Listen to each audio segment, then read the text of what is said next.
हँडबिल मला वाटतं देशमुख साहेबांनी आणलं. हे बीजेपीच्या प्रचारात हँडबिल आहे बघा.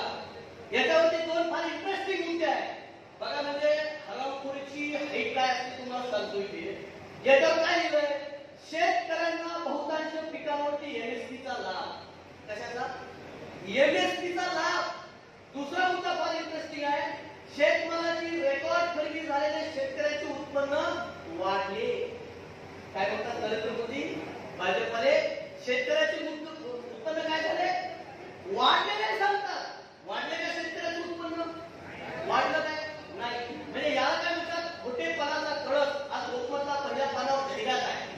त्या जाहिरातीमुळे भाजपने सांगितलं की आम्ही मेट्रो बांधली, आम्ही रस्ते बांधले, आम्ही हायवे बांधले, आम्ही गावात खेड्यामध्ये रस्त्याचं जाळं घेतलं. पण हे सांगणार नाही शेतमालाला हमी भाव आम्ही दिला काय. हे सांगणार नाही मी शेतकऱ्यांना न्याय दिला का. हे सांगणार नाही मी बेरोजगार पोरांना नोकऱ्या दिला का. आणि हे सांगणार नाही की या देशातल्या महिलांना सुरक्षा देऊ शकतो काय. तर या सगळ्या घडामोडी हे लोक तपश्चर्या पैसे झाले लोक आहेत. मी सातत्याने भगतसिंगला वाचत असतो आणि भगतसिंगाचं कोट मला एका ठिकाणी सापडलं. भगतसिंग ज्यावेळेला 23 मार्च 1931 ला त्याला फाशी दिली, त्यावेळेला तो लाहोरच्या तुरुंगामध्ये होता. त्याला भगतसिंगने 4 ओळी दिलेल्या आहेत आणि फार मांगलिक आहे. आपण सगळ्यांनी ऐकल्या पाहिजे आणि लोकांना सुद्धा ऐकवल्या पाहिजे. काय म्हणतो भगतसिंग, काय लिहितोय भगतसिंग? कसं लिहितो, कोणत्याही जुलमी शासकाला, आणि तो कोणत्याही जुलमी शासकाला धर्माचा असामान्य अन्याय असल्याचा आवाजावा लागतो. कशाचा असामान्य अन्याय? धर्माचा. कुठल्याही जुलमी शासकाला धर्माचा असामान्य अन्याय असल्याचा आवाजावा लागतो.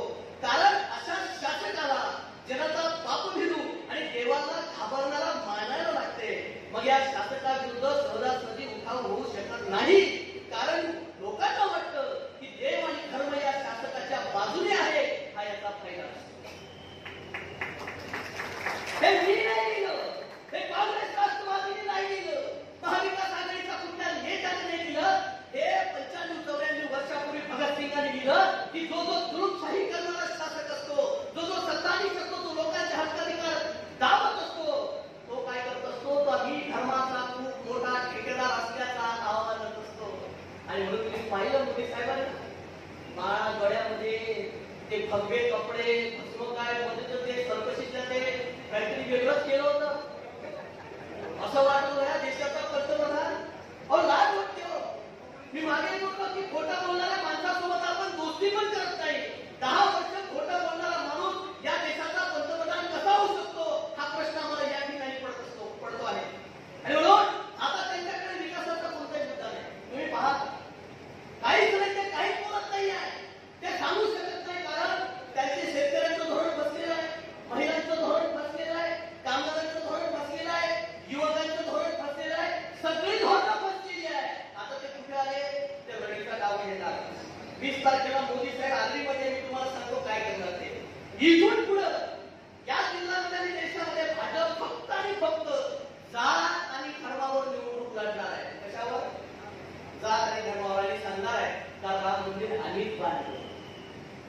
तुम्हाला माहिती आहे राम मंदिराची जी जागा आहे त्या जागेचा बंटवारा केला सुप्रीम कोर्टने. 3 भागामध्ये जमिनीचं विभाजन केलं. एक दिलं राम मंदिर ट्रस्टला, दुसरं दिलं निर्मोही आखाड्याला आणि तिसरं दिलं वक्फ बोर्डाला. डिसिजन कोणी दिलं? जजमेंट कोणाचं? सुप्रीम कोर्टाचं. पैसा कोणी दिला? आपण देशातल्या लोकांनी एक पैसा जमले देऊन ते मंदिर बांधलं. आणि प्रभू रामाच्या प्राणप्रतिष्ठेचा सोहळा तुम्ही पाहिला नाही. बापू येतात कोणीच नाही. ते भाजपने हाकलून त्या योगीला दिलं काढून आणि येतात कोणीच कशासाठी? लोकांना वाटव ना मंदिर धर्माचं. पण लोक काही मूर्ख नाही. 2 वेळा झालं, आता लोक मूर्ख बनणार नाही. मंदिराचं जजमेंट सुप्रीम कोर्टाने दिलं आणि पैशाने दिले. त्यामुळे मंदिर कोणी बांधलं? या देशातल्या जनतेने बांधलं. भाजपने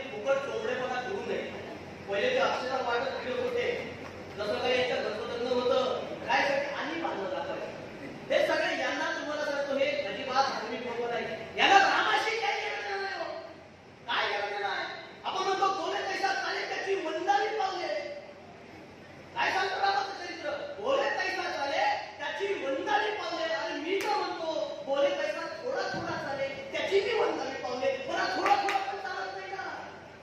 एखादा बोलती आणि करते. मेरे भाई और बहनों, अच्छे दिन आने वाले. बोलले तिकडे 14 मध्ये आम्ही पण म्हणतो आले आलेच पाहिजे. आम्ही म्हणतो आले काय ते खोटं बोलत होते का खरं बोलत होते? काय बोलत होते? खरं का खोटं? खरं बोलत होते. त्याने सांगितलं अक्षयजी आले वाले, हे कोणी सांगितलं होतं कोणाचे आले वाले? अक्षयजी अडाणीचे अंबानीचे आले वाले असं त्यात अर्थ होता. आपण त्याला उलटा घेतला. या देशाचा पंतप्रधान जर म्हणत असेल पण नाण्यामध्ये जो पाईप टाकून त्याचा गॅस बाहेर काढायचा त्याच्यावर कोणीतरी गॅस शिजत होता. मला तर ऐकून असं वाटतं साला फुकटही दिलेलं.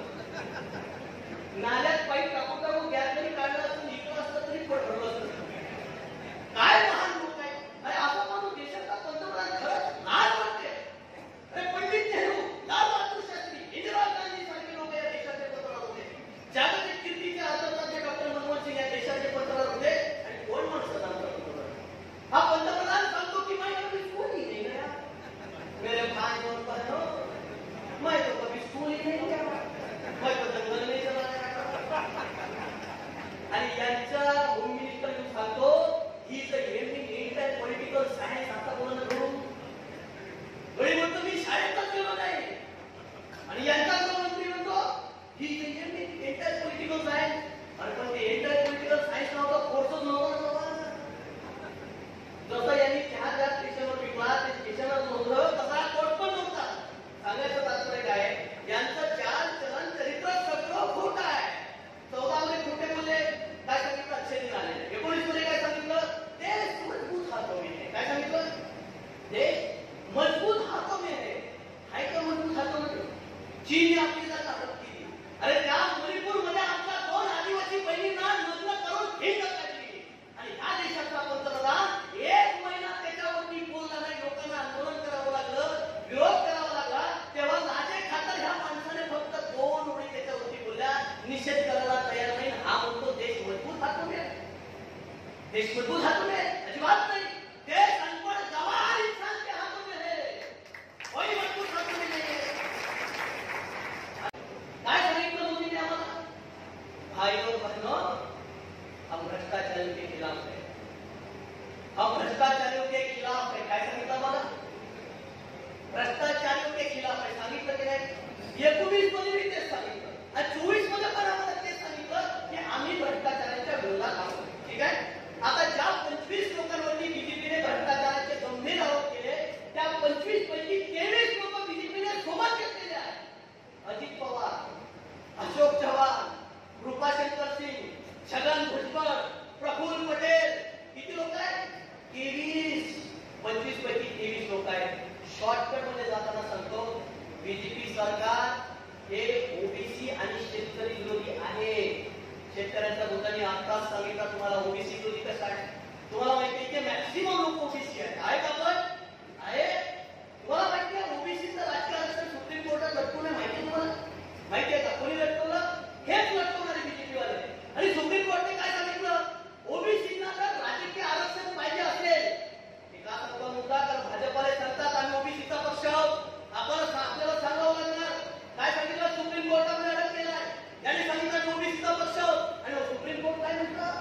आम्ही राजकीय आरक्षण ओबीसीला देऊ. आम्हाला एम्पिरिकल डेटा पाहिजे. काय पाहिजे? Empirical data. केंद्र सरकार काय म्हणते? कोणाकडे एम्पिरिकल डेटा? केंद्र सरकारकडे. आणि केंद्र सरकार म्हणते आम्ही एम्पिरिकल डेटा देणार नाही कारण आम्हाला एम्पिरिकल डेटा देणं बंधनकारक नाही. आता बरोबर ओबीसी विरोधी कोण आहे? भाजप 100% ओबीसी विरोधी सरकार आहे. आणि या जिल्ह्यातल्या ओबीसींनी या बीजेपीला उडून फेकलं पाहिजे. आता यांनी काय सांगितलं? मला सांगितलं की बोललं पाहिजे. बोलू का? थांबू. पाहुणे सांगितलं बोला. आता यांनी आम्हाला काय सांगितलं की हे सांगताय अबकी बार 400 पार. काय म्हणताय? अबकी बार 400 पार नाही. अबकी बार अरे गडी पार ठेवायचेच नाही. आणि एवढंच कॉन्फिडन्स असतात. मी मागच्या सर्वेमध्ये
आरएसएसचे लोक ब्रिटिशांच्या विरोधात लढत होते, फाशीवर जात होते. आमचा भगतसिंग फाशीवर गेला, चंद्रशेखर आझादने शहादत दिली, कुर्बान हुसेनने शहादत दिली, अशफाक उल्लाह खानने शहादत दिली, पंडित नेहरू गेले आणि महात्मा गांधींनी सुद्धा देशाचा स्वतंत्र लढला.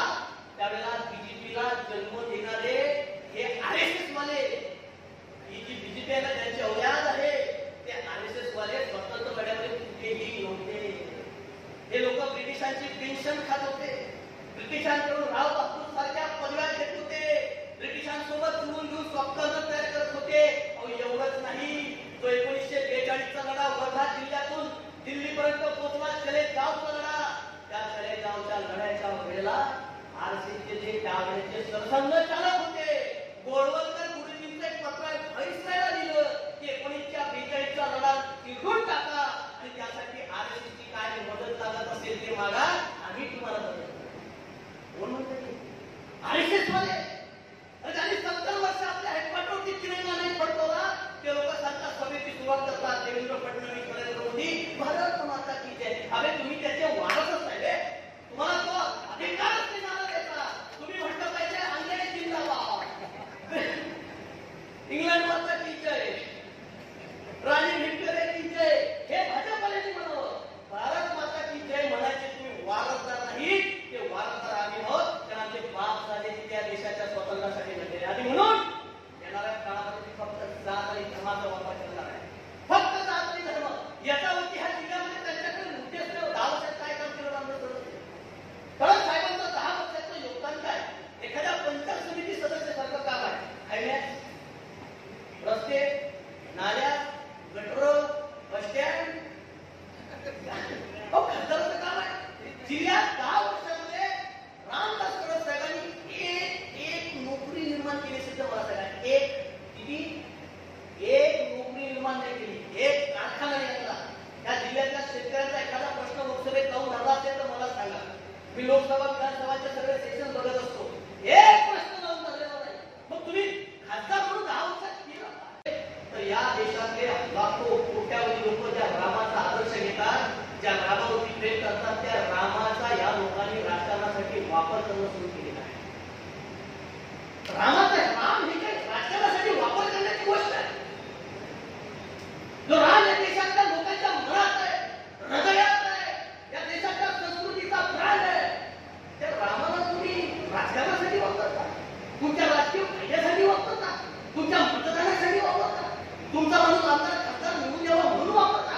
अरे तू आहे तुमच्यावरती बीजेपी वाल्यानं की तुम्ही प्रभू रामाचा राजकारणासाठी वापर करत असाल तर, कारण तुम्ही रामाचे वारस नाही असं ठाम करण्याची काही आम्ही रामाचे वारस होय, आम्ही रामाचे वारस आहोत. कारण राम काय सांगतो, बोले कैसा चाले त्याची बदलावी पावले. रामाला म्हणतात ना, आणि रामाच्या चरित्रामध्ये राम जसे बोलले तसं त्यांनी वागलेले आहे. कारण तुम्ही जसे बोलता तसं तुम्ही कधीही वागत नाही आणि म्हणून तुम्ही रामाचे सुद्धा वारस होऊ शकत नाही. येणाऱ्या काळामध्ये रामाच्या नावाने मतदान मागू नये, ओबीसीच्या मुद्द्यावरती मतदान मागू नये, शेतकऱ्यांच्या मुद्द्यावरती मतदान मागू नये, युवकांच्या मुद्द्यावरती मतदान मागू नये आणि महिलांच्या मुद्द्यावरती तर बिलकुलच मागू नये. एखाद दिवशी सांगतो तुम्हाला, एखाद्या महिलेच्या पट्ट्यात सापडल्या भाज्यामध्ये असे सुद्धा पहिलं विचारणार सुद्धाशी सोडणार नाही. एवढ्या चिडून आहे महिला देशातल्या, तर तुम्ही महिला कोण उघडत नाही. लोक 2 महिलांना तिथे हिंद भेटल्या जाती, तुमचा पंतप्रधान बोलत नाही, तुम्ही बोलत नाही, आणि आता तुम्ही मोठं तुम्ही सांगताय यांची सुरक्षा. हे सगळे खोटे लोक आहेत आणि म्हणून मी तुम्हाला सांगतो कठीण अवस्था आहे. आणि म्हणून भगतसिंग म्हणतात, म्हणायचे की समज जाओ हिंदुस्तान वालो, समज जाओ हिंदुस्तान वालो, वतन की फिक्र कर नादा, वतन की फिक्र कर नादा, कयामत आने वाली है, समझ जाओ हिंदुस्तान वालो, तुम्हारी दास्तान तक ना रहेगी दास्तानों में, तुम्हारी दास्तान तक ना रहेगी दास्तानों में. म्हणून हा देश आमचा आहे, हा देश आमच्या लोकांचा आहे आणि म्हणून या देशाला वाचवण्याची जबाबदारी आमचीच आहे. आणि म्हणून वेळ कमी आहे, आपल्याकडे संसाधन कमी आहे. येणाऱ्या ज्या आपल्या 26 तारखेला मतदान आहे त्या दिवशी आपण जास्तीत जास्त संख्येने आपल्या गावाचा वोटर बाहेर काढला पाहिजे आणि सकाळीच काढला पाहिजे. आणि चिन्ह आपला मोठा टास्क आहे. तुम्हाला सांगतो, बऱ्याच लोकांना असं वाटतं की रणजितदादा म्हणतो अमर बाबू काँग्रेसचे जुने नेते असल्यामुळे त्यांचं चिन्ह पडलंय असं बऱ्याच लोकांना वाटत असेल. तर हे जे चिन्ह आहे, तुतारी वाजवणारा माणूस, त्या चिन्हामध्ये बसवलं